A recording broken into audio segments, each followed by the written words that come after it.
Welcome back to Diabetic Foot Files. Today we're going to talk about another, I wouldn't say controversial, but very much misunderstood and phrase in medicine. And that is the patient is medically stable for discharge. Because unfortunately, over the past year and a half or so, I was seeing things that I should not have seen. I was seeing patients that shouldn't have never been discharged. And yeah, like full blown gas, neck in on their foot, like, it's quite obvious, it's not hiding anywhere, like, their entire foot, and they were discharged from the hospital.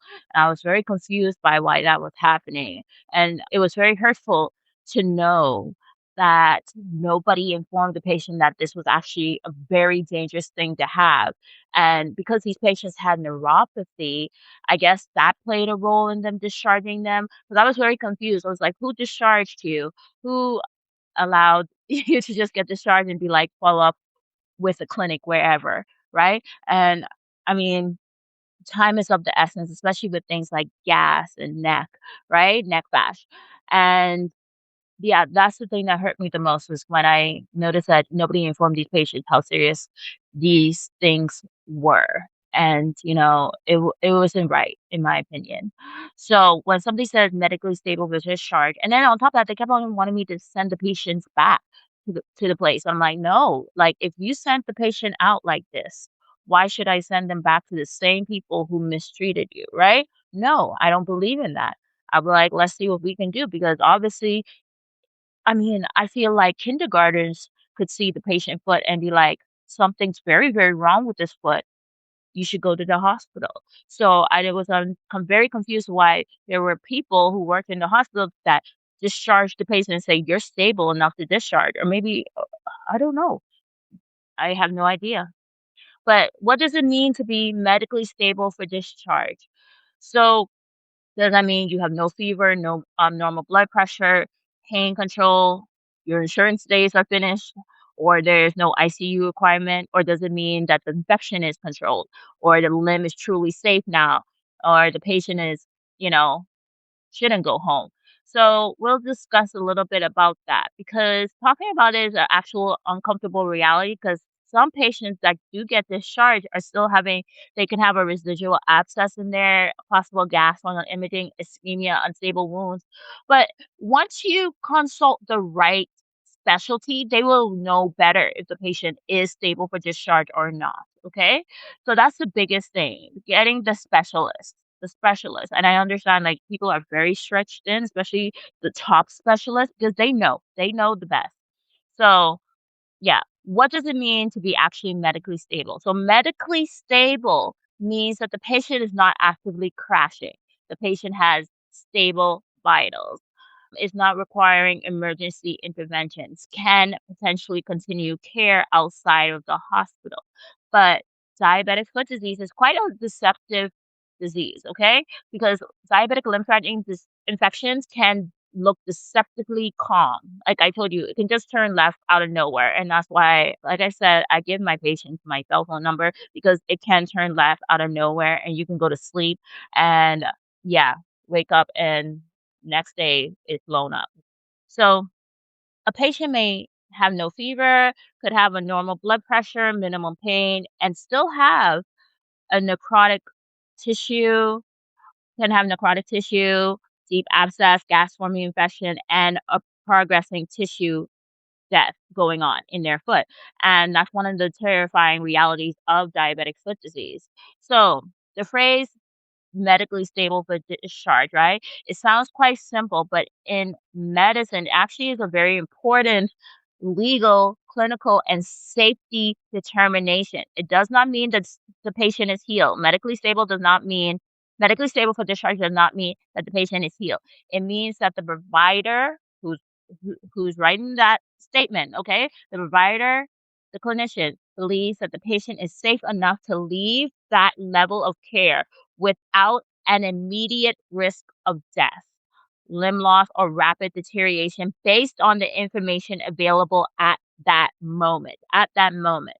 So there is a huge difference between being medically stable for discharge from urgent care versus being medically stable for discharge from ER, okay? Because diabetic ulcers, like I said, completely change the threshold because the foot can look okay externally while the deep infection, the ischemia, and the sepsis could be brewing underneath. So the core legal concept of saying medically stable to discharge, in general, before discharge, clinicians are supposed to show that the patient's immediate life-threatening emergency was ruled out or was treated. Okay, so immediate life-threatening emergency was ruled out and treated. Two, vital signs are reasonably stable. Three, the patient can safely function outside of the facility. Four, there is no foreseeable immediate deterioration requiring hospitalization. Five, the patient understands the plan. You have to make sure the patient understands their discharge plan, right? Six, appropriate follow up and return precautions were given. And seven, discharge decision meets the standard of care. Discharge meets the standard of care. So, hospitals and ERs are very much influenced. People should be very lucky because the US still has certain regulations. In like developing countries, the regulations are all over the place. I don't even know if there are regulations because of the things I saw. So, there's something called EMTALA, and so that stands for the Emergency Medical Treatment and Labor Act, and that ensures the public access to emergency services regardless of your ability to pay. Okay, and that should be honestly, I'm not gonna lie, should be in every hospital, right? But in developing countries, it's not like that, unfortunately. Okay, and that plays a role when it comes to malpractice law. There are nursing documentation standards, there are emergency medicine guidelines and risk management protocols. And you have to think about this principle. Can this patient reasonably and safely leave this level of care right now? So, when it comes to diabetic foot infections, I would hope that they consult us, right? The wound care specialist or the podiatrist when it comes to diabetic foot ulcers, okay? So, diabetic patients, like we said, they often have neuropathy. Their immune function are already compromised. There is usually microvascular dysfunction, poor circulation, impaired inflammatory responses, meaning that they might not present with a classic infection. So, a catastrophic foot infection might not show severe pain because they have neuropathy. Like I always said, if the patient starts feeling pain and they have neuropathy, my alarm bells in my head go off because I'm like, okay, it's that bad. It's really that bad. If you're starting to feel pain and you never felt pain before, yeah, that's something's wrong. Redness is very hard to discriminate on certain ethnicities. If you're a darker, yes, it's really hard for a lot of people to see that. They usually are able to see. Honestly, I'm not gonna lie, it's easier to see necrosis, but even some people are really hard at seeing actual necrosis on people of certain ethnicities, okay? Unfortunately. So, honestly, that's another thing that people need to be more well versed of, the different ethnicities, and that this skin color right now is not their normal skin color. This is the skin color of an infection, a soft tissue infection that's brewing, okay? Or dramatic swelling or high fever. But like I always say, the foot whispers before it screams. So let's talk about some of the medical emergencies, right? Gas in the foot is not normal. Okay. So that should be one of the most alarming signs. Gas in soft tissue. Okay. This means air is appearing where it should not. On imaging, gas can appear if they're streaking through the tissues, not a good sign. If there's gas inside the fascial planes, not a good sign. Around the bones, inside abscess cavities, not a good sign. So gas may indicate gas forming, bacterial infection, necrotizing infection, severe anaerobic infection, or advanced tissue destruction. And common organisms are the anaerobes, mixed polymicrobial infections. A lot of diabetic foot ulcers are mixed polymicrobial infections, Clostridium species, and severe diabetic foot pathogens. Gas in tissue is considered in our podiatric world a medical emergency until proven otherwise. Okay. But there are exceptions, okay? But I would leave the exceptions to the experts, the people who have great years of experience, has kept up with their CMEs and, made sure that they're fully licensed and regulated, things like that. So abscesses. Abscesses is one of the biggest hidden enemies, especially in diabetic foot ulcers. These are a pocket of trapped infection. Your body is literally trying to wall off this infection, right? But you keep on forgetting bacteria is one of the smartest things on this earth, okay? Antibiotics struggle to penetrate abscesses effectively because what happens in the abscess? The pressure builds up in the abscess. The blood flow is impaired in the abscess. Bacteria thrives in this enclosed space, okay? Bacteria One thing about bacteria, they can find one way or another to escape getting killed or not. So this is why surgical drainage is so essential. People are so afraid of the scalpel when it comes to abscesses or opening the patient up. You cannot wish away an abscess with oral antibiotics, okay, alone, especially in severe diabetic foot infections. Yes, you need vascular clearance because you don't want to cause vascular compromise, but vascular should be right there, okay? But especially if it's a deep plantar abscess, a compartment abscess, tendon sheath abscess, deep space infections. So when should a diabetic patient be safe enough for discharge? This is a little controversial. There's no universal one size fits all, but generally before discharge, clinicians usually assess one, if the infection is controlled, meaning that there is no progression of the infection, there is improving labs like their white blood cell count is going down, the ESR, CRP, I would hope is going down. Do if you have to do an incision and drainage, even if it's by bedside, that you see the post-op X-ray and there's no more gas, they might be packing in there, something like that. That's another thing patients should know. You're not supposed to have packing for more than 24 hours, in my opinion. Okay, and the source control is achieved. Two, has the surgical source control occurred? Okay, so meaning was the abscess drained? Okay, was there a removal of the dead necrotic tissue? Let's say the patient had like a grade 2 Wagner, diabetic foot ulcer, sub first med head, right? Didn't probe the bone yet, right? Yeah, just not subriding with your scalpel and seeing the patient and just leaving the dead tissue just fester right there. Nah, that's not appropriate. You should at least scalpel and remove the necrotic tissue. We're not telling you to like do a whole OR procedure, but you should remove as much of the necrotic tissue as possible and stabilize the wound if the patient is stable enough to have treatment outside of the facility of hospitalization, right? And the infected compartments are addressed because a patient discharged with an undrained infection can deteriorate rapidly. Now, another question, is there residual gas? Residual gas means sometimes, that actually can persist even sometimes after surgery. But the critical question is the gas improving? Like, is it going? Is it stable or is it expected post-operative there? That is actually a thing. Or is this a progressive infectious gas? Those are very different situations. The advanced eye and expert would know the difference. Is this patient hemodynamically stable? So do they have stable blood pressure? Do they have stable oxygenation? Do they have a stable heart rate? There's no sepsis progression. So, I did not know. My grandmama, she helped raise me, but she died of sepsis, bacterium sepsis. And literally, she died very much shortly after getting discharged from the hospital. I'm not talking about days or weeks, like hours, like, okay? And I did not know until I went into medical school that you're actually supposed to take labs before you discharge the patient, especially after a hospitalization. You're supposed to, because she got discharged while she was actively septic. And they're thinking that this woman is just naturally weak. They're thinking that she naturally has an altered mental status. That is not a patient who is hemodynamically stable, and she just died in her sleep because she died of sepsis. She was not stable. They thought that her altered mental status, her weakness was just her being a weak, older female. And she was in her 60s, so she was very young, okay?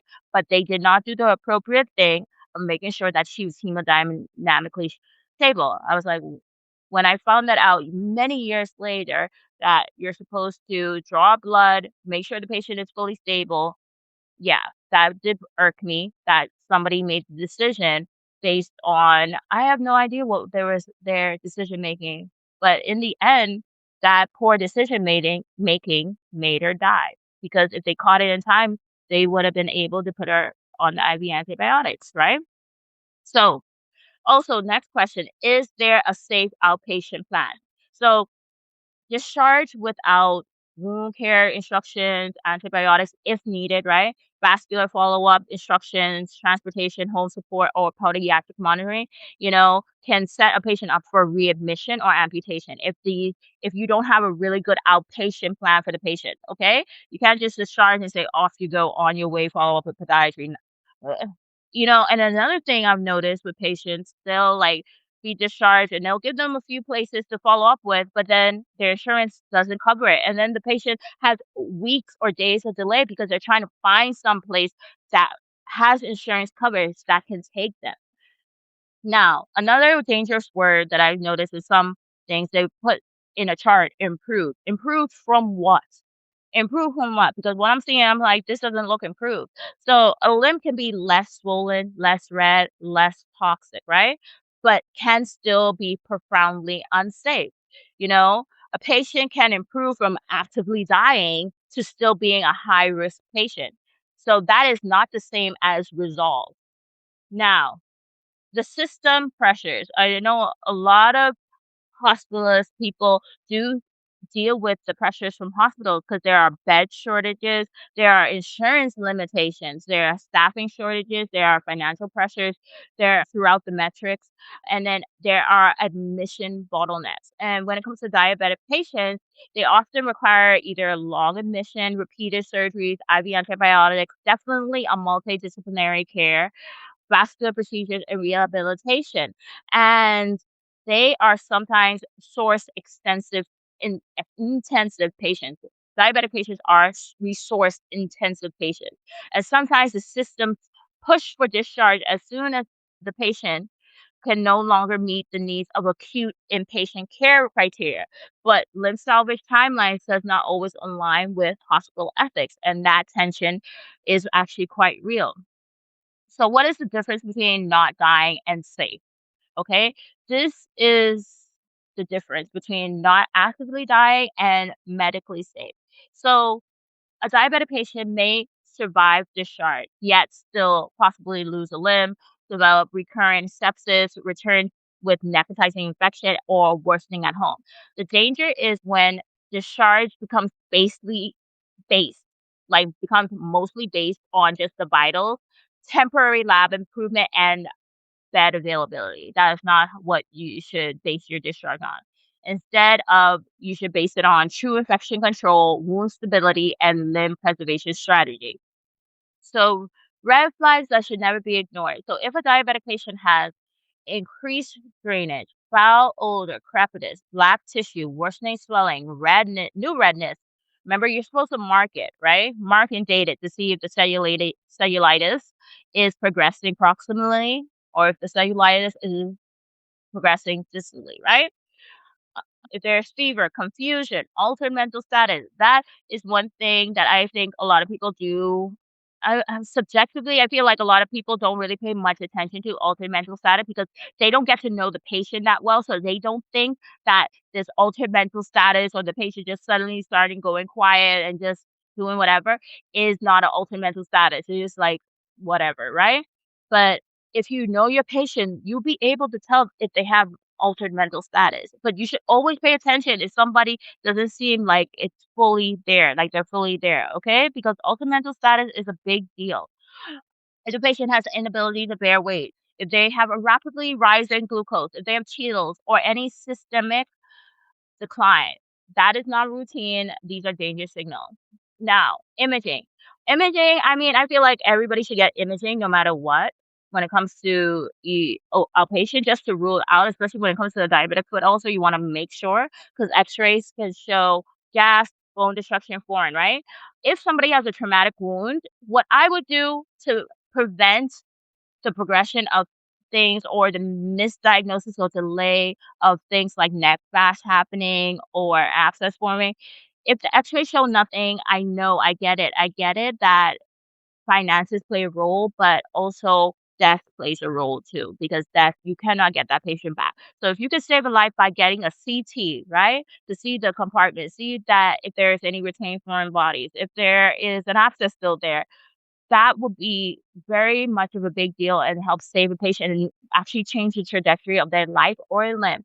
So, treat the patient, not treat the report, okay? And then if you can get an MRI, okay? Because that'll be the best option to get an MRI because it shows everything. Abscess, osteomyelitis, tendon involvement, deep space infection, okay?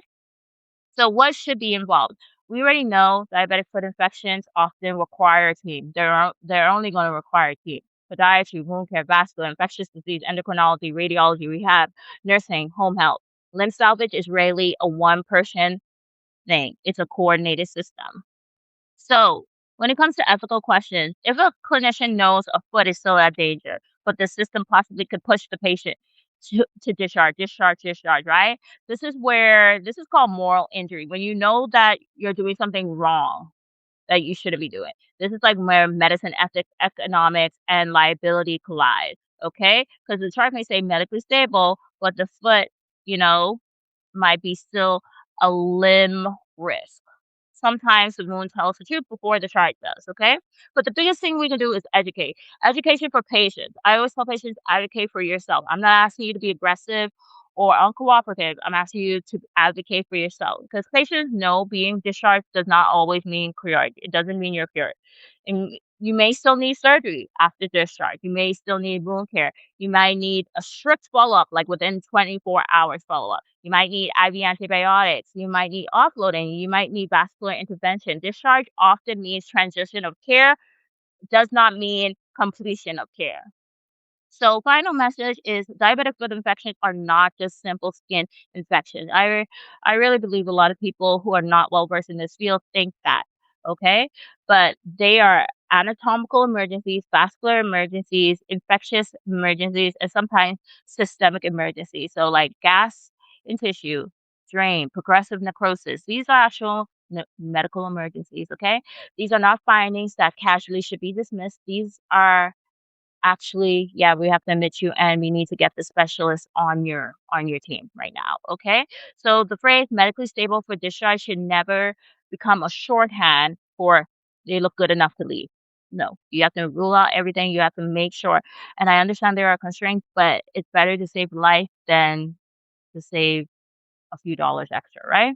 Because in limb salvage, timing matters, source control matters, follow up matters, and listening to the wound matters. So, this is Diabetic Foot Files, where we expose the realities of wound care, limb preservation, infection, and the hidden language of diabetic foot and feet. And every wound tells a story, and sometimes discharge summary does not tell the whole one. So, this is Diabetic Foot Files. I'm Dr. T, and take care of your feet because they take care of you.